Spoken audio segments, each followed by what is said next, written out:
नमस्कार साथियों, सभी को नमस्कार। आप पढ़ रहे हैं राजस्थान का भूगोल बीएसटीसी पीटीटी एग्जाम के लिए। तो इस राजस्थान के भूगोल में अपन कई सारे टॉपिक पढ़ चुके हैं। मैं रामराज प्रजापत स्वागत करता हूं आपका मुकेश क्लासेस के ऑनलाइन प्लेटफॉर्म में। ठीक है प्यारे साथियों, आवाज वगैरह में किसी प्रकार की कोई प्रॉब्लम नहीं है, बोर्ड को दिखाई देने में किसी प्रकार की कोई प्रॉब्लम नहीं होगी आपको। ठीक है, तो अपना जो राजस्थान का भूगोल चल रहा है, ये राजस्थान का भूगोल और इस राजस्थान के भूगोल में प्यारे साथियों आज हम टॉपिक लेने वाले हैं। आज हमारा एक न्यू टॉपिक होगा और उस टॉपिक का जो नाम होगा, उस टॉपिक का नाम है हमारे वनस्पति। क्या नाम होगा भाई? वनस्पति। ठीक है, आज हम किसके बारे में चर्चा करने वाले हैं? वनस्पति टॉपिक के बारे में हम चर्चा करने वाले हैं और इस वनस्पति के टॉपिक को हम ठीक तरीके से पढ़ने वाले हैं। ठीक है प्यारे साथियों, वनस्पति के बारे में आप जानते होंगे। वनस्पति के बारे में हमें राज्य वृक्ष के बारे में पढ़ना है, राज्य पुष्प के बारे में पढ़ना है, वनों के प्रकारों के बारे में पढ़ना है और हमारी जो महत्वपूर्ण वनस्पति है, वो जो इम्पोर्टेंट हमारे जो वृक्ष है, उनके बारे में उनकी जानकारी को इकट्ठा करना है। जहाँ से हमारे बीएसटीसी के एग्जाम के अंदर 2 या 3 क्वेश्चन के लगभग बनते हैं। तो ये टॉपिक आपका काफी इम्पोर्टेंट रहने वाला है, इस वजह से इसको बहुत अच्छे से दिल और दिमाग के साथ में आपको पढ़ना होगा। ठीक है प्यारे साथियों, तो मैं स्टार्टिंग करता हूँ इस टॉपिक को वनस्पति के बारे में। तो सर्वप्रथम मैं आपको बता दूं कि सर्वप्रथम हमें 2 चीजों के बारे में चर्चा करनी है इसमें। एक तो हमें राज्य पुष्प के बारे में सर्वप्रथम पढ़ना है और इसके अलावा राज्य वृक्ष के बारे में सर्वप्रथम पढ़ना है। उसके बाद में हम वनों के प्रकारों के बारे में बात करेंगे। ठीक है, तो चलिए साथियों, वनस्पति में सर्वप्रथम मैं ले लेता हूं नंबर 1 राज्य पुष्प। ठीक है, राज्य पुष्प के बारे में हम पढ़ने वाले हैं। राज्य पुष्प की क्या क्या नॉलेज आपको इकट्ठा रखनी है। ठीक है, किसके बारे में? तो राज्य पुष्प के बारे में आपको क्या क्या नॉलेज इकट्ठा रखनी है वो आपको ध्यान रखना है। देखो, राज्य पुष्प की पहले मैं नॉलेज यहाँ पे लिख देता हूं। उसके बाद राज्य पुष्प का नाम है अपने रोहिड़ा। राज्य पुष्प का नाम क्या है भाई? रोहिड़ा है। ठीक है, और ये जो रोहिड़ा है, ये रोहिड़ा कब घोषित किया गया था राज्य पुष्प भाई? तो 31 अक्टूबर 1983 को। 31 अक्टूबर 1983। ठीक है, इस तारीख के दिन और इस वर्ष में इसको राज्य पुष्प घोषित किया गया था। ठीक है, इसके बाद अगर हम बात करें तो इसके वैज्ञानिक नाम की, तो आपको यहाँ याद रखना होगा इसका वैज्ञानिक नाम। और इसका जो वैज्ञानिक नाम आपको ध्यान रखना है, इसका वैज्ञानिक नाम है टिकोमेला अंडुलेटा। टिकोमेला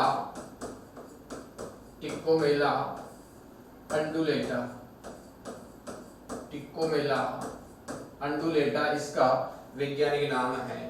और अगर इसके क्षेत्र के बारे में बात की जाए कि ये कौन से क्षेत्र में मिलता है, तो ये हमारे पश्चिमी राजस्थान के अंदर देखने को मिलेगा। कहाँ पे? पश्चिमी राजस्थान के अंदर ये हमें देखने को मिलता है सर्वाधिक मात्रा में। ठीक है, इसके अलावा क्या ध्यान रखना है? तो इसका उपनाम आपको ध्यान रखने हैं। इसके कुछ उपनाम हैं, तो इन उपनामों के बारे में आपको ध्यान रखना है। क्या क्या उपनाम है भाई इसका? देखो, एक तो इसको मरुस्थल का सागवान कहा जाता है। क्या कहा जाता है भाई? तो इसको मरुस्थल का सागवान कहा जाता है। मरुस्थल का सागवान। इसके अलावा इसको कहा जाता है भाई मरुशोभा। और इसके अतिरिक्त इसको कहा जाता है, मरुशोभा के अलावा इसको कहा जाता है मारवाड़ टीक। क्या कहा जाता है भाई? तो इसको मारवाड़ टीक के नाम से जाना जाता है। किसके नाम से? मारवाड़ टीक के नाम से इसको जाना जाता है। और इसके अलावा इसमें हम बात करें तो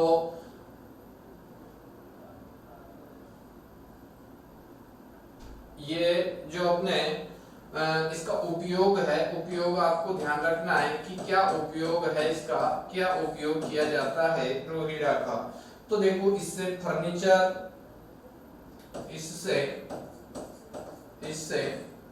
फर्नीचर और बंदूक की बट भी बनाई जाती है। फर्नीचर और बंदूक की बट बनाई जाती है,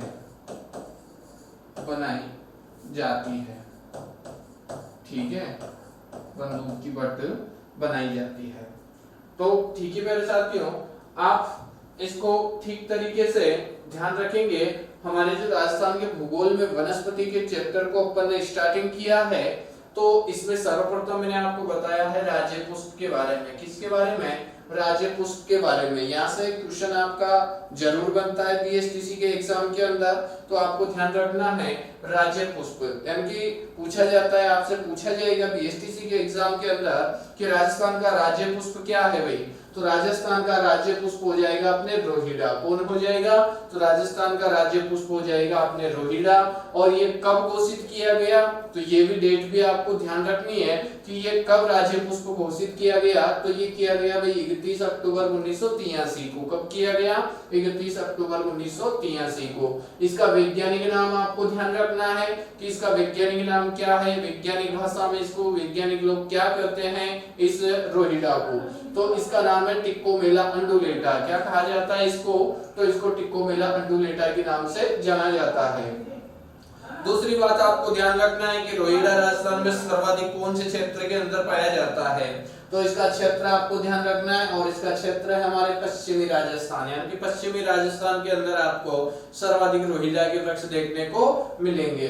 इसके अलावा इसके उपनाम के बारे में थोड़ा ध्यान रखना है। उपनाम भी आपसे पूछे जा सकते हैं, तो क्या क्या कहा जा सकता है इसको, या क्या क्या कहा जाता है राज्य पुष्प रोहिड़ा को?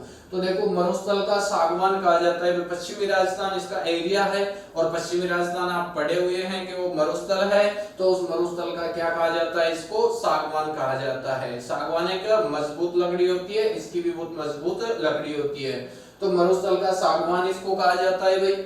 इसके अलावा मरुशोभा, यानी कि मरुस्थल की शोभा भी इसको कहा जाता है, क्योंकि इसका जो फूल खिलते हैं वो फूल काफी अच्छे लगते हैं, और उन फूलों की वजह से जैसे कोई मरुस्थल की शोभा बढ़ा रहा हो, इसलिए इसको मरुशोभा के नाम से भी जाना जाता है। और इसके अतिरिक्त इसको मारवाड़ टीक के नाम से भी जाना जाता है। किसके नाम से? मारवाड़ टीक के नाम से भी इसको जाना जाता है। इसके उपयोग के बारे में अगर अपन बात करें कि इसका उपयोग क्या क्या होता है, तो इसका उपयोग इससे एक तो फर्नीचर बनाए जाते हैं, लकड़ी की जो भी चीजें बनाई जाती है, तो एक तो फर्नीचर बनाया जाता है, और इसके अलावा जो बंदूक बनाई जाती है वो लंबी लंबी बंदूकें बनाई जाती है, तो उन बंदूक की बट बनाई जाती है इससे, ठीक है। तो वहां पर भी ये काम में लिया जाता है। तो क्या क्या काम आता है ये? तो फर्नीचर और बंदूक की बट बनाने के काम में आता है। साथियों एक बात और याद आई तो आप ध्यान रखना, रोहिड़ा के फूल कब खिलते हैं, ये क्वेश्चन पूछा गया था आरएस के एग्जाम के अंदर, ठीक है।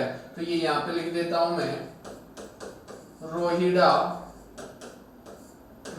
के फूल मार्च अप्रैल में खिलते हैं। तो रोहिड़ा के फूल कब खिलते हैं भाई? तो रोहिड़ा के फूल मार्च और अप्रैल में खिलते हैं। कब खिलते हैं? मार्च और अप्रैल में। तो सर्वप्रथम आपको राज्य पुष्प की जानकारी याद रखना है। इसके बाद में नेक्स्ट चलता हूँ राज्य वृक्ष के बारे में। किसके बारे में? राज्य वृक्ष के बारे में चलते हैं अपन। तो राज्य वृक्ष के बारे में आपको ध्यान रखना है, यह है अपने राज्य वृक्ष, ठीक है, राज्य वृक्ष। और जो राज्य वृक्ष है, तो इस राज्य वृक्ष के बारे में आप जानते होंगे कि राज्य वृक्ष कौन सा है राजस्थान का? तो राज्य वृक्ष है भाई खेजड़ी। कौन है? खेजड़ी है, ठीक है। और ये जो राज्य वृक्ष खेजड़ी है, इस खेजड़ी को भी राज्य वृक्ष का दर्जा कब दिया गया था, यानी कि इसको राज्य वृक्ष कब घोषित किया गया था, तो 31 अक्टूबर उसी दिन किया गया था जब उसको घोषित किया था। तो 31 अक्टूबर 1983 को भी इसको राजस्थान का राज्य वृक्ष के रूप में दर्जा दिया गया था। कब दिया गया था, तो 31 अक्टूबर 1983 को इसको राजस्थान का राज्य वृक्ष के रूप में घोषित किया गया था। तो आपसे क्वेश्चन पूछा जाए तो राजस्थान का राज्य वृक्ष कौन सा है, तो राजस्थान का राज्य वृक्ष हो जाएगा भी अपने खेजड़ी। कौन सा हो जाएगा, खेजड़ी हो जाएगा। अब इसकी क्या क्या जानकारी आपको ध्यान रखनी है, तो इसकी जानकारी को आप इकट्ठा रखेंगे। राज्य वृक्ष जो खेजड़ी है, इसका सर्वप्रथम आपको वैज्ञानिक नाम ध्यान रखना है। क्या याद रखना है, वैज्ञानिक नाम। ठीक है, ये वैज्ञानिक नाम, और इसका जो वैज्ञानिक नाम है भाई वो सबको आना चाहिए। प्रोसोफिस सिनेरेरिया इसका वैज्ञानिक नाम है। प्रोसोफिस सिनेरेरिया,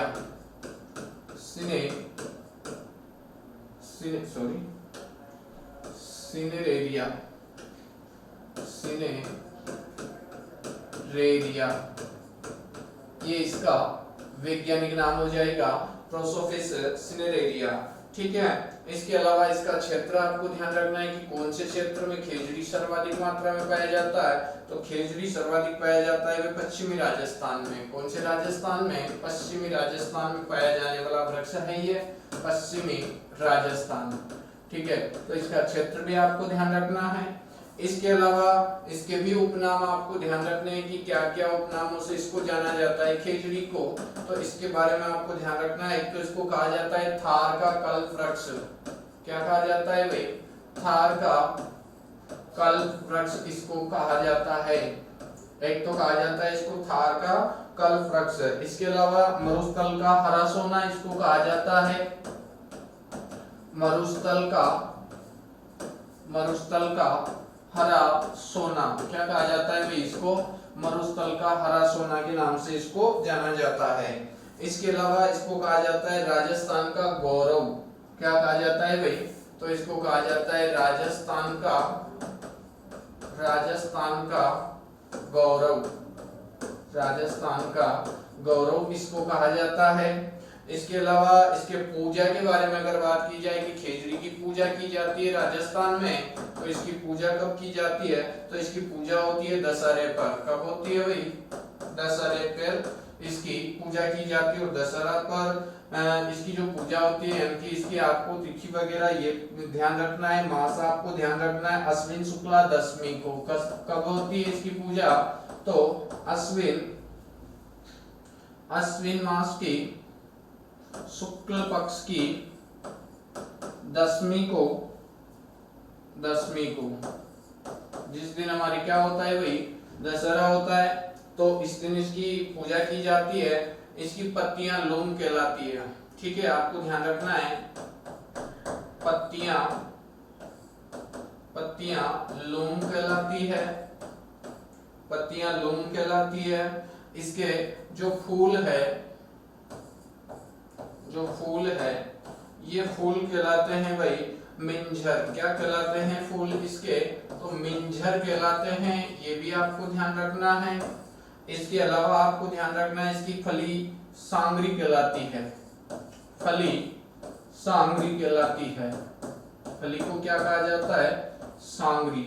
ठीक है, ये ध्यान रखना है। फली क्या कहलाती है भाई, तो सांगरी कहलाती है। इसके अलावा भी आपको बहुत सारी बातें इसमें ध्यान रखना है। अभी मैं एक एक को करके और समझा दूंगा आपको।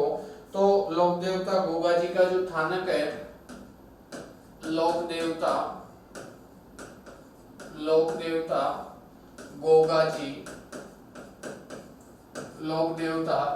जी का थान, लोक देवता गोगा जी का जो थान है वो खेजड़ी के नीचे ही पाया जाता है।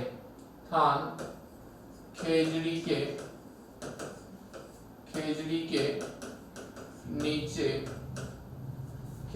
नीचे ही पाया जाता है। ठीक है, इसीलिए एक कहावत भी चलती है राजस्थान के अंदर। क्या कहावत चलती है भाई, कि गांव खेजड़ी और गाँव गाँव गोगा। क्या कहा जाता है कि जहां जहां खेजड़ी वहां वहां गोगा जी, कहावत है। इसीलिए कहावत है, इसीलिए कहावत है, क्या कहावत है, जहां जहां खेजड़ी, जहां जहां खेजड़ी वहां वहां गोगा जी, जहां जहां खेजड़ी वहां वहां गोगा जी, जहां जहां खेजड़ी वहां वहां गोगा जी। तो ये क्या है, कहावत है कि जहां जहां खेजड़ी का वृक्ष होता है तो वहां वहां पे गोगा जी का स्थान होता है। इसके अलावा इसे समी भी कहा जाता है, खेजड़ी को इसे समी, इसके अलावा जाटी और सीमलो भी कहते हैं, और क्या कहते हैं भाई इसको, सीमलो भी कहते हैं, सीमलो भी कहते हैं। तो इसको किन किन नामों से और जाना जाता है, इसको समी भी कहते हैं, जाटी भी कहते हैं और सीमलो भी इसको कहा जाता है। इसके लिए आपको एक और बात ध्यान रखनी है, इस पर, किस पर, खेजड़ी पर, इस पर 1988 में एक डाक टिकट भी जारी किया गया है, एक डाक टिकट भी जारी किया गया है,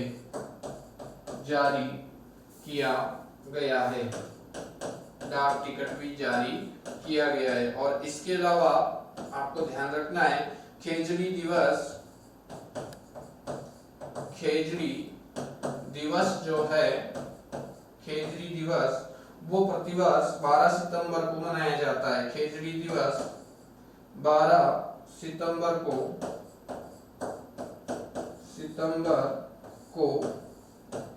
मनाया जाता है। ठीक है भाई, तो इतनी नॉलेज आपको ध्यान रखनी है, किसके बारे में, खेजड़ी के बारे में। ठीक है, तो चलिए मैं एक एक करके आपको समझा देता हूँ। इससे जो पहले वाला अपना पेज है, ये है अपना राज्य वृक्ष। क्या है भाई, ये अपना राज्य वृक्ष है, और राज्य वृक्ष के बारे में आपको ध्यान रखना है। राज्य वृक्ष कौन सा है अपना, तो खेजड़ी है। राज्य वृक्ष का नाम आपसे पूछा जाएगा कि राजस्थान का राज्य वृक्ष कौन सा है, तो राजस्थान का राज्य वृक्ष जो है वह खेजड़ी है। क्या है, खेजड़ी है। आपको ध्यान रखना है कि खेजड़ी को राज्य वृक्ष का दर्जा कब दिया गया था, तो 31 अक्टूबर 1983 को, यानी कि जिस दिन रोहिड़ा को राज्य पुष्प घोषित किया गया उसी दिन राजस्थान में राज्य वृक्ष को भी घोषित किया गया। तो राज्य पुष्प तो रोहिड़ा बनाया गया और राज्य वृक्ष जो है वो खेजड़ी बनाया गया। तो आपको इसकी डायरेक्शन वगैरह ध्यान रखना है, राज्य वृक्ष का नाम ध्यान रखना है, कब घोषित किया गया ये ध्यान रखना है। इसके अलावा आपको जो ध्यान रखना है, इंपॉर्टेंट बातें हैं सारी। इसका वैज्ञानिक नाम आपको ध्यान रखना है। इसका वैज्ञानिक नाम क्या है, तो प्रोसोफिस सिनेरेरिया इसका वैज्ञानिक नाम है। क्या है भाई इसका वैज्ञानिक नाम, तो प्रोसोफिस सिनेरेरिया इसका वैज्ञानिक नाम है। ठीक है, तो वैज्ञानिक नाम आपको ध्यान रखने में कोई परेशानी नहीं होनी चाहिए। दो तीन बार अगर इसको उच्चारण करोगे आपके मुंह से तो आपको अपने आप स्वतः ही ध्यान रह जाएगा कि खेजड़ी का वैज्ञानिक नाम क्या है, तो प्रोसोफिस सिनेरेरिया इसका वैज्ञानिक नाम है। इसके अलावा कौन से क्षेत्र में खेजड़ी पाई जाती है, सर्वाधिक मात्रा में खेजड़ी के वृक्ष कौन से एरिया में मिलते हैं राजस्थान में, तो पश्चिमी राजस्थान के अंदर, यानी कि अरावली से पश्चिम दिशा में जो हमारा मरुस्थल है उस मरुस्थलीय एरिया में सर्वाधिक मात्रा में आपको खेजड़ी के वृक्ष देखने को मिलेंगे। तो पश्चिमी राजस्थान इसका एरिया हो जाएगा, क्षेत्र हो जाएगा। इसके अलावा इसके उपनाम आपको ध्यान रखने होंगे, किन किन उपनामों से खेजड़ी को पुकारा जाता है, खेजड़ी को जाना जाता है। तो एक तो थार का कल्प वृक्ष बहुत बार पूछा जा चुका है एग्जाम के अंदर कि थार का कल्प वृक्ष किसको कहा जाता है। वहां ऑप्शन में रोहिड़ा भी मिलता है, आपको पलाश भी मिलता है, खेजड़ी भी मिलता है, अन्य भी मिलता है। तो फिर वहां पे क्या हो जाता है, अपन कंफ्यूज हो जाते हैं। तो इस वजह से आपको ध्यान रखना है प्यारे साथियों, थार का कल्प वृक्ष खेजड़ी को कहा जाता है। इसके अलावा मरुस्थल का हरा सोना, मरुस्थल का हरा सोना जो कहा जाता है वो खेजड़ी को कहा जाता है। ध्यान देना, ये सब मैंने बिल्कुल नए नोट्सों के अनुसार बता रहा हूँ आपको। तो मरुस्थल का हरा सोना जो है वो खेजड़ी को कहा जाता है। और इसके अलावा राजस्थान का जो गौरव है, राजस्थान का गौरव भी किसको कहा जाता है, तो खेजड़ी को कहा जाता है। इसके अलावा इसकी पूजा के बारे में ध्यान रखना है कि इसकी पूजा की जाती है, खेजड़ी के वृक्ष की पूजा की जाती है। अपने राजस्थान में जो है पेड़ों की भी पूजा की जाती है। वह धन्य धन्य धरा है हमारी राजस्थान की धरा। तो यहाँ पे जो खेजड़ी के वृक्ष की पूजा की जाती है वह दशहरे पे की जाती है। कब की जाती है, दशहरे पे की जाती है। अब ऐसे तो लगभग सभी को ध्यान रह जाएगा कि खेजड़ी के वृक्ष की पूजा जो है वह विजयादशमी के दिन या दशहरे के दिन की जाती है। लेकिन अगर वहां पे दशहरा, विजयादशमी ये शब्द नहीं दिया गया और आपको ये मास में फंसा दिया कि कौन से मास की और कौन से पक्ष की और कौन सी तिथि को इसकी पूजा की जाती है, तो आपको ध्यान रखना है प्यारे साथियों, अश्विन मास की शुक्ल पक्ष की दशमी को इसकी पूजा की जाती है। कब की जाती है इसकी पूजा, तो अश्विन मास की शुक्ल पक्ष की दशमी को इसकी पूजा की जाती है। ठीक है। इसके अलावा ये आपको ध्यान रखना है, खेजड़ी की जो पत्तियां हैं, खेजड़ी की पत्तियों को लोम कहा जाता है। क्या कहा जाता है, लोम कहा जाता है। तो खेजड़ी की पत्तियों को लोम कहा जाता है। खेजड़ी के जो फूल खिलते हैं इन फूलों को मिंजर कहा जाता है। क्या कहा जाता है भाई, तो खेजड़ी के फूलों को मिंजर के नाम से जाना जाता है। इसके अलावा खेजड़ी की जो फलियां आती है इन फलियों को क्या कहा जाता है भाई, सांगरी के नाम से जाना जाता है। किसके नाम से, सांगरी के नाम से जाना जाता है। और जो इसकी सूखी फलियां हो जाती है, सूखी फलियां, तो उन सूखी फलियों को खोखा के नाम से जाना जाता है। किसके नाम से, खोखा के नाम से जाना जाता है। तो आपको ये तीनों बातें भी ध्यान रखनी है कि खेजड़ी जो है, इस खेजड़ी की पत्तियों को लोम कहा जाता है, इसके फूलों को मिंजर कहा जाता है और इसकी जो फलियां हैं इन फलियों को सांगरी कहा जाता है और जो सूखी फलियां हैं उन सूखी फलियों को खोखा के नाम से जाना जाता है। इसके अलावा देखो, अपन ने बात की है लोक देवता जो गोगा जी है, आपने कल्चर के अंदर मुकेश सर से काफी बार पढ़ा होगा गोगा जी को। तो गोगा जी का जो थानक होता है, जो उनका चबूतरा होता है, जो उनका स्थान होता है, वो खेजड़ी के वृक्ष के नीचे होता है। किसके नीचे, खेजड़ी के वृक्ष के नीचे होता है। तो इसलिए मैंने लिखा है लोक देवता गोगा जी का थान खेजड़ी के नीचे पाया जाता है। इसलिए एक कहावत चलती है अपने राजस्थान के अंदर, और वो कहावत मैंने यहाँ पे आपके लिए लिखी है कि जहां जहां खेजड़ी वहां वहां गोगा जी, यानी कि जहां जहां पर खेजड़ी का वृक्ष पाया जाता है तो वहां वहां पे गोगा जी निश्चित रूप से पाए जाते हैं।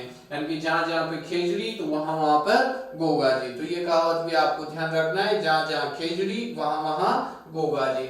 इसके अलावा आपको ध्यान रखना है हमारे जो प्राचीन धर्म ग्रंथ है, तो उन प्राचीन धर्म ग्रंथों के अंदर जो हमारे वेद पुराण साहित्य वगैरह जो भी है हमारे पुराने धर्म ग्रंथ, तो उन धर्म ग्रंथों के अंदर इसका नाम हमें खेजड़ी देखने को नहीं मिलता था। हमारे प्राचीन धर्म ग्रंथों के अंदर इसको समी के नाम से जाना जाता था। किसके नाम से, समी के नाम से। तो समी किसका नाम है भाई, समी किसको कहा जाता था, समी खेजड़ी का नाम है और ये हमारे पुराने धर्म शास्त्रों के अंदर कहा गया था खेजड़ी को। तो इसको हमारे पुराने धर्म शास्त्रों के अंदर समी के नाम से जाना जाता है और इसका लोकल लैंग्वेज के अंदर जो नाम है जाटी है। स्थानीय भाषा के अंदर इसको क्या कहा जाता है, राजस्थानी भाषा में तो इसको जाटी के नाम से जाना जाता है। और इसके अलावा इसको सीमलो भी कहा जाता है। ध्यान रखें आप, सीमलो किसको कहा जाता है, तो सीमलो भी हमारे खेजड़ी वृक्ष के नाम, खेजड़ी का जो वृक्ष है इसी को कहा जाता है। तो कुछ ये भी नाम आपको ध्यान रखने होंगे। प्राचीन धर्म ग्रंथों में समी कहा जाता है, स्थानीय भाषा में जाटी कहा जाता है और इसके अलावा इसको सीमलो के नाम से भी जाना जाता है। किसके नाम से, सीमलो के नाम से। और ये दो बातें भी आपको ध्यान रखनी है इस पर, किस पर, खेजड़ी पर। यानी कि खेजड़ी पर 1988 में सन ध्यान रखना है आपको। इस खेजड़ी के ऊपर 1988 में एक डाक टिकट भी जारी किया गया था। डाक टिकट चलाया गया था किसके ऊपर, खेजड़ी के ऊपर। तो सन आपको ध्यान रखना है कि खेजड़ी के ऊपर, यानी कि खेजड़ी का जो है, खेजड़ी के नाम से राज्य वृक्ष है, इसलिए राज्य वृक्ष के नाम से ये एक डाक टिकट जारी किया गया।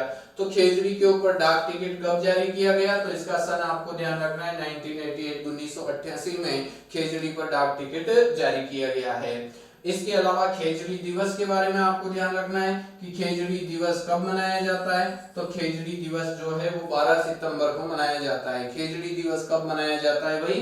तो 12 सितंबर को खेजड़ी दिवस मनाया जाता है। ठीक है प्यारे साथियों, तो ये दो राज्य वृक्ष और राज्य पुष्प दोनों के बारे में आपको ठीक से जानकारी ध्यान रखनी है। इसके बाद अपन चलते हैं नेक्स्ट बिंदुओं की तरफ। ठीक है, और नेक्स्ट बिंदुओं के अंदर हम जो पढ़ने वाले हैं वो पढ़ने वाले हैं किसके बारे में? हमारा जो राजस्थान की वन और वनस्पति है इसके बारे में पढ़ने वाले हैं। वन और वनस्पति, वन और वनस्पति, वन और वनस्पति। ठीक है, इसके बारे में हम पढ़ने वाले हैं, वन और वनस्पति के बारे में। तो वन और वनस्पति के बारे में हमें क्या क्या ध्यान रखना है? देखो, कुछ पॉइंटों के माध्यम से मैं आपको बताने जा रहा हूँ कि क्या क्या ध्यान रखना है। तो वन और वनस्पति के बारे में आपको ध्यान रखना है कि भारत देश की प्रथम राष्ट्रीय वन नीति, मैं एक एक को समझा दूंगा आपको, पहले मैं यहाँ पे उतार देता हूँ। भारत, ठीक है, अभी फिलहाल में राजस्थान की बात नहीं कर रहा, फिलहाल में भारत की बात कर रहा हूँ थोड़ी सी। देश की प्रथम राष्ट्रीय वन नीति, देश की प्रथम राष्ट्रीय वन नीति कब बनाई गई थी भाई? वन नीति 1952 के अनुसार, 1952 के अनुसार देश में 33.33% भाग पर वन अनिवार्य हैं। 33.33% भाग पर वन अनिवार्य हैं, वन अनिवार्य है। ठीक है, कितने प्रतिशत भाग पर? 33.33% भाग पर। दूसरा बिंदु मैं लिख रहा हूं यहाँ पे, वो ये है वन और वन्यजीव, वन और वन्यजीव, वन और वन्यजीव जो है संविधान की, वन और वन्यजीव संविधान की समवर्ती सूची का विषय है। समवर्ती सूची का विषय है, समवर्ती सूची का विषय है। दूसरी बात आपको ध्यान रखनी है, इस समय भारत में 21.67% भाग पर वन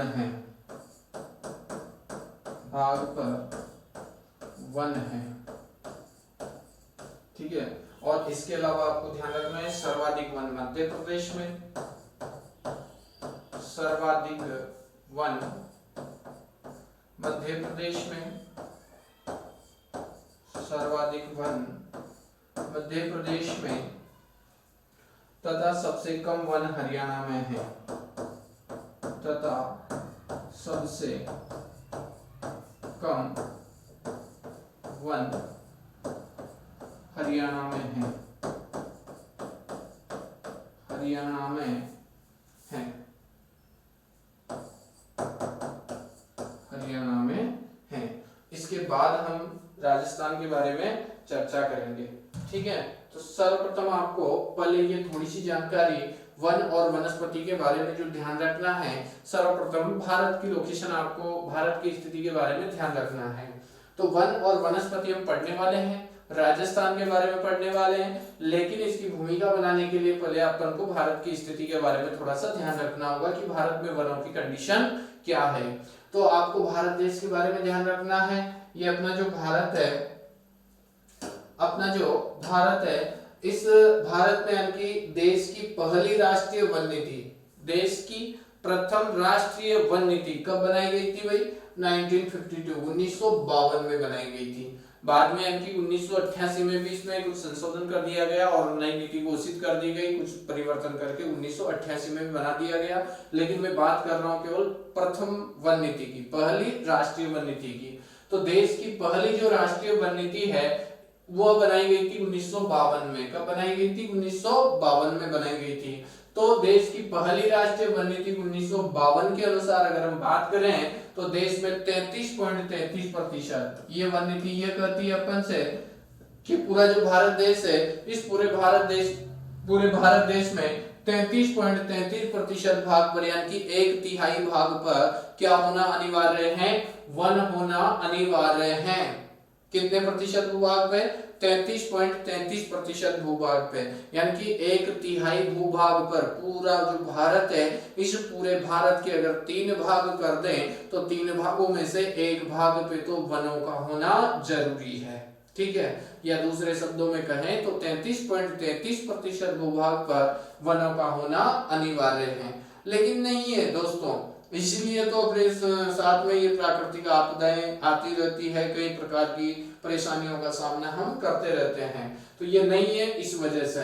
दूसरी बात है, वन और वन्य जीव जो है ये संविधान की समवर्ती सूची का विषय है। कौन सी सूची का? समवर्ती सूची का विषय है।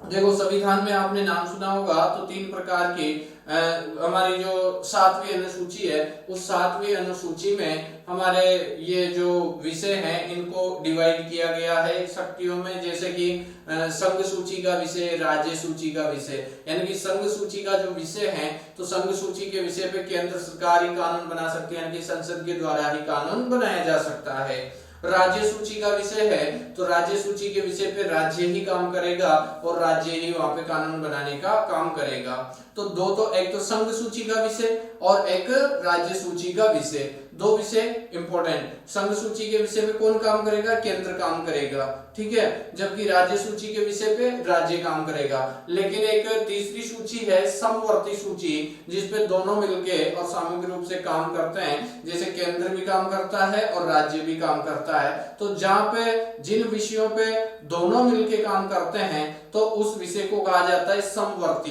क्या कहा जाता है? कौन सी सूची कहा जाता है उसको? तो समवर्ती सूची कहा जाता है। तो ये बात समझ में आया आपको? संघ सूची, राज्य सूची और एक समवर्ती सूची। संघ सूची जिसपे काम कौन करेगा? केंद्र सरकार करेगी, केंद्र संसद करेगी, जबकि राज्य सूची के विषय पे राज्य काम करेगा और समवर्ती सूची के विषय पे दोनों मिलके काम करेंगे। तो ये आपको ध्यान रखना है कि वन और वन्य जीव जो है ये संविधान की कौन सी सूची का विषय है? तो ये समवर्ती सूची का विषय है भाई। कौन सी सूची का? समवर्ती सूची का ये विषय हो जाएगा, ठीक है। तो ये भी क्वेश्चन कई बार एग्जाम के अंदर पूछा गया है कि वन और वन्य जीव संविधान की कौन सी सूची का विषय है? तो आपको ध्यान रखना है समवर्ती सूची का विषय है। एक एक बात इंपॉर्टेंट है मेरे साथियों, इसलिए आप दिल और दिमाग से इनको अच्छे से सुनिए, अच्छे से आप नोट्स बनाइए। इस समय अगर हम भारत की बात करें तो इस समय भारत में 21.67% भाग पे वन है। कितना प्रतिशत भूभाग पे? 21.67% भूभाग पर वन है।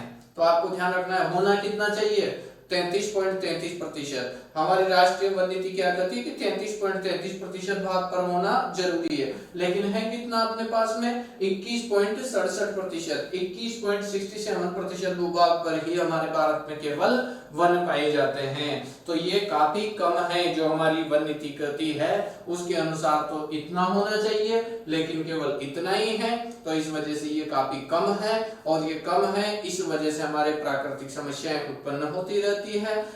हमारी प्राकृतिक आपदाएं हमें घेरती रहती है, कहीं बाढ़ आ जाती है, कहीं सूखा पड़ जाता है, कहीं अतिवृष्टि, कहीं ओलावृष्टि, कहीं बाढ़, भूकंप, इस प्रकार के कहीं न कहीं प्रकार की समस्याएं उत्पन्न होती है। तो ये क्या है? हमारी पृथ्वी पे क्या है? संतुलन नहीं बन पा रहा है। ये इतना होना चाहिए लेकिन इतना ही है।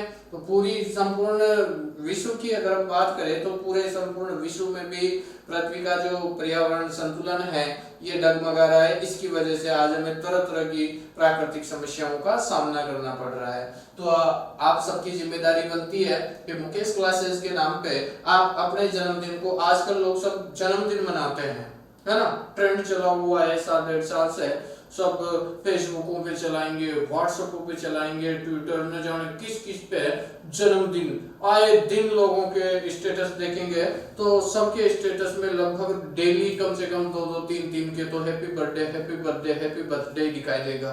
भाई इससे क्या होता है, इससे क्या होता है? और या क्या करेंगे, कई सारे इकट्ठे हो जाएंगे, केक लाएंगे, उसको काटेंगे और उसको खाएंगे भी नहीं पूरे को, क्या करेंगे, उसके चेहरे को पूरे को बिगाड़ देंगे, उसके बालों को बिगाड़ देंगे, उसके चेहरे को बिगाड़ देंगे, उसकी पूरी शक्ल सूरत को बिगाड़ देंगे और वो हैप्पी बर्थडे हो गया।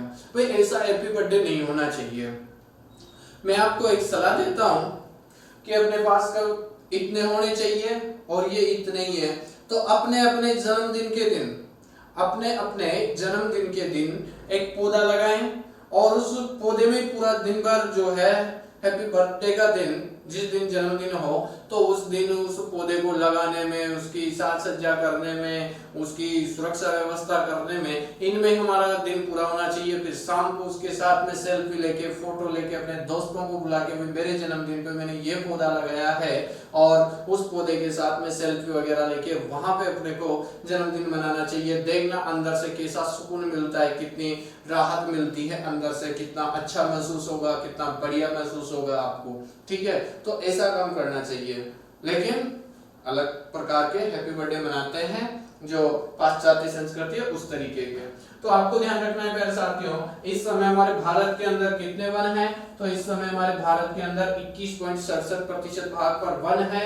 अगर हम बात करें भारत में सबसे ज्यादा वनों की, तो भारत में सबसे ज्यादा वन है प्रेजेंट में मध्य प्रदेश में। कहां पे है सबसे ज्यादा वन, तो आपको ध्यान रखना है मध्य प्रदेश में है। और सबसे कम वनों की अगर हम बात करें तो पूरे भारत के अंदर सबसे कम वन जो है वर्तमान में वो है भाई हरियाणा में। तो ये थोड़ी सी आपको जब वन और वनस्पति पढ़नी है तो इसमें आपको भारत के बारे में भी थोड़ी सी भूमिका के रूप में आपको ध्यान रखना है, कितने प्रतिशत भारत पे वन है, कितने होने चाहिए, कौन सी सूची का विषय है ये, और प्रथम वन नीति कौन सी बनाई गई थी, सर्वाधिक वन कहाँ पे है और न्यूनतम वन कहाँ पे है, ठीक है। ये तो हुई किसकी बात, भारत की बात। अब हम बात करेंगे पहले साथियों राजस्थान की। किसकी बात करेंगे अपन, राजस्थान की बात करेंगे, ठीक है। अब राजस्थान में क्या सिचुएशन है वनों की, तो इस बारे में अब अपन चर्चा करने वाले हैं, ठीक है। तो यहाँ से आपको ध्यान रखना है और अच्छे से ध्यान रखना है, यहाँ से ये आपका क्वेश्चन बनने वाला है, ठीक है। अब आपको ध्यान रखना है।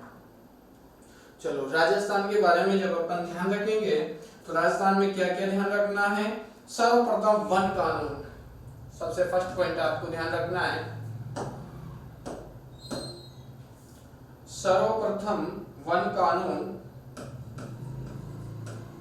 सर्वप्रथम वन कानून, सर्वप्रथम वन कानून जो है वो 1910 में 1910 ईस्वी में 1910 ईस्वी में जोधपुर रियासत ने, जोधपुर रियासत ने, जोधपुर रियासत ने, फिर 1935 में, फिर 1935 में फिर 1935 में अलवर रियासत ने बनाए, 35 में अलवर रियासत ने, अलवर रियासत ने बनाए, ठीक है। फर्स्ट पॉइंट पे आपको ये ध्यान रखना है। इसके बाद आपको सेकंड पॉइंट ध्यान रखना है, वन विभाग की स्थापना, वन विभाग की, वन विभाग की स्थापना, वन विभाग की स्थापना 1949-50 में की गई, 1949-50 में की गई, ठीक है। ये भी आपको सेकंड पॉइंट ध्यान रखना है। इसके अलावा थर्ड पॉइंट दोस्तों आपको ध्यान रखना है, वन अधिनियम वन अधिनियम, वन अधिनियम जो है वह 1953 में बनाया गया। वन अधिनियम 1953 में बनाया गया। एक एक के बारे में मैं आपको सारी समस्याएं समाप्त कर दूंगा। वन अधिनियम 1953 में बनाया गया। ठीक है। इसके अलावा अगला पॉइंट आपको ध्यान रखना है, पांचवी पंचवर्षीय योजना में, पांचवी पंचवर्षीय योजना में, पांचवी पंचवर्षीय योजना में सामाजिक वानिकी, सामाजिक वानिकी, सामाजिक वानिकी कार्यक्रम पर, सामाजिक वानिकी कार्यक्रम पर,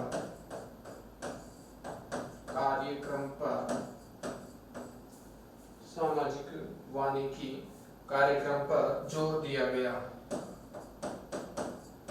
जोर दिया गया, जोर दिया गया। इसके अलावा आपको अगला पॉइंट ध्यान रखना है, प्रथम वन नीति जो है, ये प्रथम वन नीति, प्रथम वन नीति 17 फरवरी 2010 को घोषित हुई। 17 फरवरी 2010 को घोषित हुई, 2010 को घोषित हुई। ठीक है।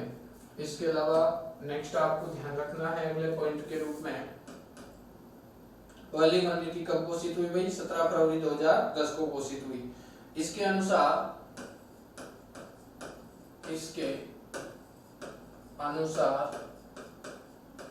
इसके अनुसार राज्य के 20% भाग पर, इसके अनुसार राज्य के 20% भाग पर, 20% भाग पर वन होने चाहिए, वन होने चाहिए। कितने प्रतिशत? 20% भाग पर वन होने चाहिए। नेक्स्ट पॉइंट जो है अपना, वो आपको ध्यान रखना है, राजस्थान में प्रति व्यक्ति वन, राजस्थान में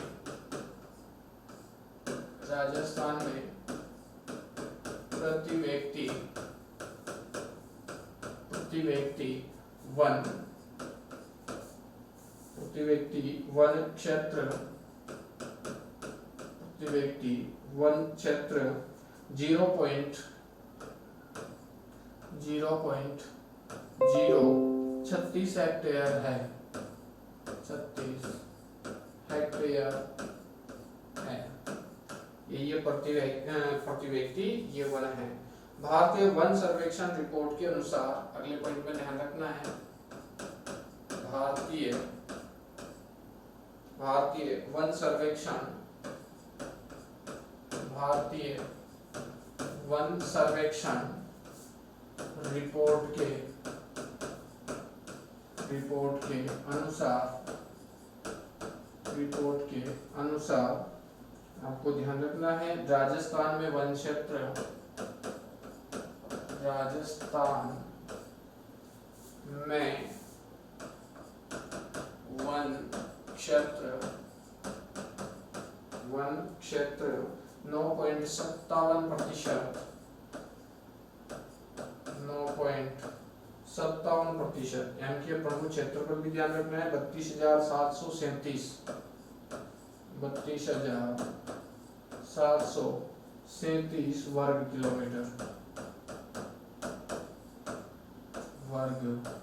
किलोमीटर है। कितना वन है? तो 9.57% भाग पर वन है। राज्य में, अगले पॉइंट में ध्यान रखना है, राज्य में सर्वाधिक राज्य में सर्वाधिक वन के जिले, सर्वाधिक वन के जो जिले हैं वो ध्यान रखना है। सर्वाधिक वन के जिले उदयपुर,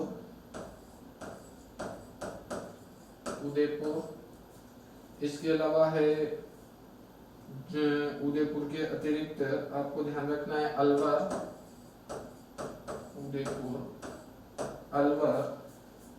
प्रतापगढ़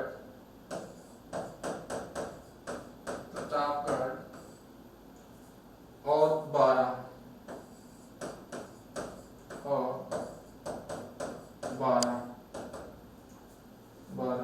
तथा न्यूनतम वन के जिले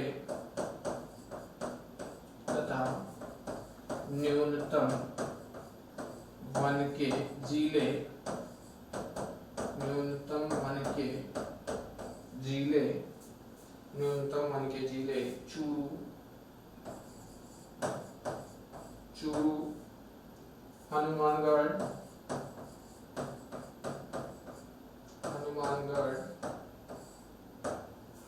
इसके अलावा जोधपुर,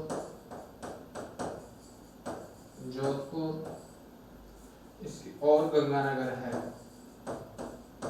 और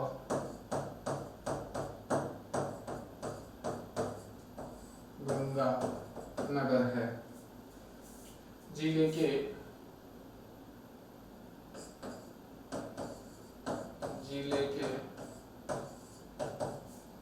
प्रतिशत के अनुसार, जिले के प्रतिशत के अनुसार सर्वाधिक वन उदयपुर में,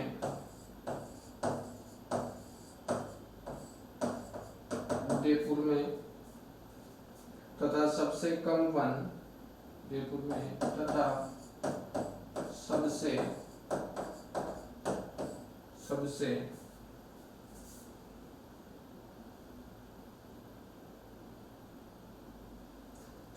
सबसे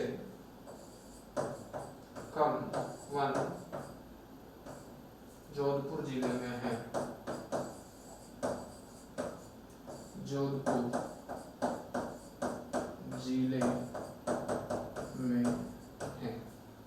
ठीक है, तो आपको ध्यान रखना है भाई। अब मैं इनको समझा देता हूँ एक एक को आपको। चलिए, पहले तो अपन ने भारत में बात की कि पूरे भारत की प्रथम राष्ट्रीय वन नीति कब बनाई गई, तो 1952 में बनाई गई। पूरे भारत के अंदर सर्वाधिक वन कहाँ पे है? मध्य प्रदेश में है। सबसे कम वन कहाँ पे है? हरियाणा में है। और राजस्थान में कितने प्रतिशत, नीति के अनुसार कितने प्रतिशत भाग पे वन होना चाहिए? 33.33% भाग पे वन होना चाहिए।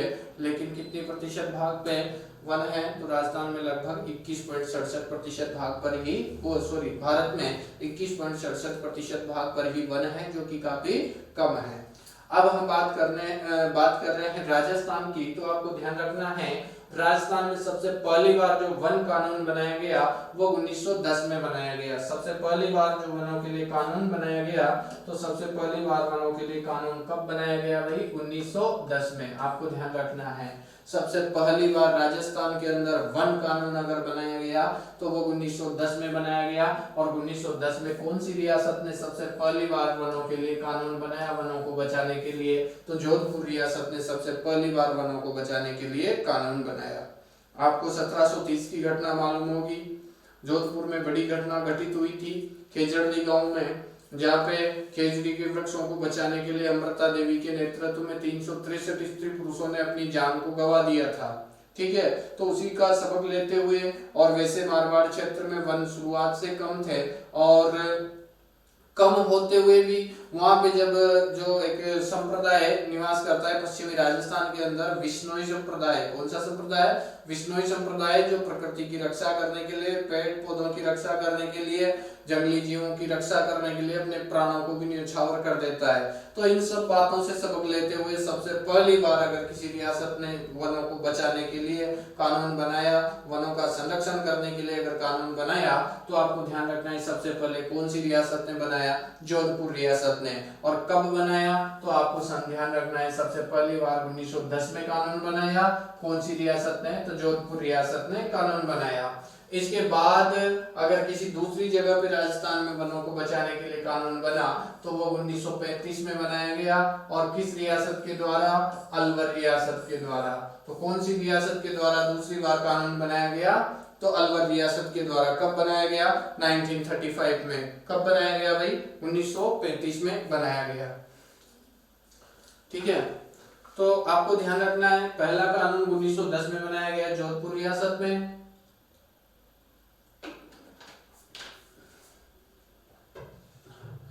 बोलते बोलते क्या है, सांसें भारी हो जाती है। तो सबसे पहली बार वन कानून 1910 में जोधपुर रियासत ने बनाया। उसके बाद 1935 में अलवर रियासत ने कानून बनाया। तो एक पॉइंट तो आपको ये ध्यान रखना है, सर्वप्रथम राजस्थान में। इसके बाद आपको ये क्वेश्चन अनेक बार एग्जाम के अंदर पूछा हुआ है कि राजस्थान में वन विभाग की स्थापना कब की गई? राजस्थान में वन विभाग की स्थापना कब की गई? तो आपको ध्यान रखना है 1949-50 में हमारे राजस्थान के अंदर वन विभाग की स्थापना की गई है। तो आपको ध्यान रखना है कि वन विभाग की स्थापना कब की गई, इसका सन आपको ध्यान रखना है। इसके अलावा वन अधिनियम कब बनाया गया? तो 1953 में बनाया गया। भाई 1947 में हम आजाद हो गए, हमारा पूरा भारत 1947 में आजाद हो गया। अब ये अधिनियम के बारे में आप जानते होंगे, एक्ट। अधिनियम को क्या बोला जाता है? एक्ट। और ये क्या है? संसद के जब दोनों सदनों में किसी बिल को पास कर दिया जाता है, दोनों सदनों में, चाहे लोकसभा हो राज्यसभा हो, दोनों सदनों में अगर उस बिल को पास कर दिया जाता है, उसके पश्चात राष्ट्रपति के पास में वो बिल जाता है और राष्ट्रपति की मोहर लगते, राष्ट्रपति के हस्ताक्षर होते और वो फिर वो बिल क्या बन जाता है? कानून बन जाता है। क्या बन जाता है? वो कानून बन जाता है। तो उसी कानून को क्या कहा जाता है? अधिनियम कहा जाता है, एक्ट कहा जाता है। तो ये भी बहुत बार पूछा हुआ है कि वन अधिनियम यानी कि वनों के लिए जो गवर्नमेंट सरकारी कानून जो बनाया गया सरकार के द्वारा, वो कब बनाया गया? तो वन अधिनियम 1953 में बनाया गया। वन अधिनियम जो है वो 1953 में बनाया गया, ध्यान रखना है आपको।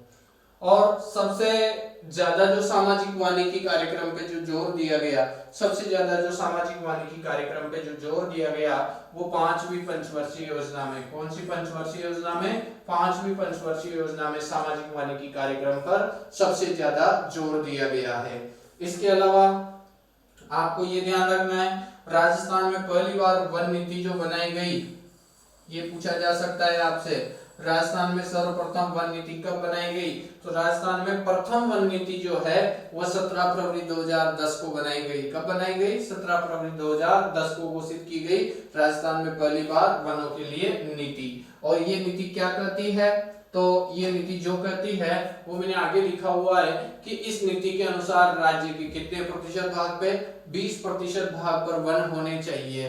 ये तो केवल हमारी नीति के अनुसार, हमारे राजस्थान में वैसे ही कम वन है। भारत की नीति तो ये कहती है कि 33.33% भाग पर वन होने चाहिए, लेकिन हमारे राजस्थान में जो 2010 में नीति बनाई गई 17 फरवरी 2010 को प्रथम वन नीति, तो ये क्या करती है कि 20% भाग पर वन होना जरूरी है। कितने प्रतिशत भाग पर? 20% भाग पर वनों का होना जरूरी है। लेकिन राजस्थान में हम बात करें तो काफी कम वन है। प्रति व्यक्ति के हिसाब से अगर हम बात करें कि प्रति व्यक्ति वन क्षेत्र कितना है, तो प्रति व्यक्ति वन क्षेत्र 0.036 हेक्टेयर है। कितना है? 0.036 हेक्टेयर ये प्रति व्यक्ति वन है। 0.036 काफी कम है ना। अब हम बात करें कि राजस्थान में, तो भारतीय वन सर्वेक्षण रिपोर्ट के अनुसार, भारत की जो वन सर्वेक्षण की रिपोर्ट थी राजस्थान वाले तो कितने भी बताए हुए बहुत है, हमारे लिए तो काफी है, लेकिन जो भारत की वन विभाग की जो रिपोर्ट है, वन सर्वेक्षण की रिपोर्ट, उसके अनुसार तो राजस्थान में वन क्षेत्र कितना है, मात्र 9.57% भाग पर ही वन है राजस्थान में, जबकि कितना होना चाहिए मेरे प्यारे साथियों, 20% भाग पर वन होना चाहिए, लेकिन मात्र कितना है, 9.57% भाग पर ही वन है, जो कि काफी कम है। पूरे भारत के एवरेज में तो भारत में तो 21.67% तो है, लेकिन राजस्थान में वन नीति करिए कि 20% होना चाहिए, लेकिन 20% भी न होके यहाँ तो 15% भी नहीं है, यहाँ तो केवल कितना प्रतिशत, 9.57% ही वन है मेरे भाइयों। इसलिए राजस्थान में तरह तरह की आपदाएं घटित होती रहती है। जरा समझ जाइए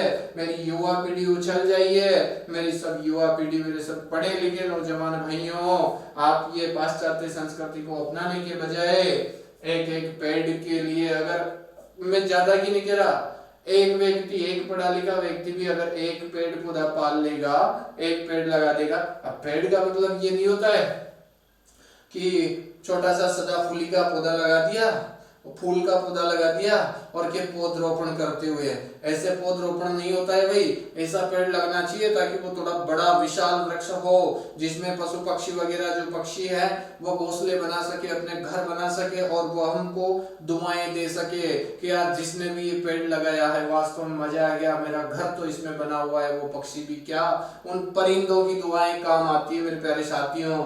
इसलिए परिंदों के लिए भी जरा सोचें, वो परिंदे किसके ऊपर डिपेंड करते हैं, वो सब परिंदे जो है वो अपन के ऊपर डिपेंड करते हैं, इसलिए उनके घर बनाने की जिम्मेदारी भी हमारी है। घर तो खैर वही बनाते हैं, लेकिन कम से कम हम उनको पेड़ तो तैयार करके दें। तो पेड़ हमें ऐसा लगाना चाहिए जिसमें पक्षी, कई सारे पक्षी जो है वो घोंसले बना सके, लोगों को उसकी छाया मिल सके, लोगों को उसके फूल मिल सके, लोगों को उसके फल मिल सके, ऐसा पेड़ हमें लगाना चाहिए। छोटा सा पेड़ लगा के सेल्फी लेने से, पौधरोपण करते हुए करने से कोई मतलब नहीं होगा मेरे प्यारे साथियों। बड़े बड़े पेड़ हमको लगाना चाहिए।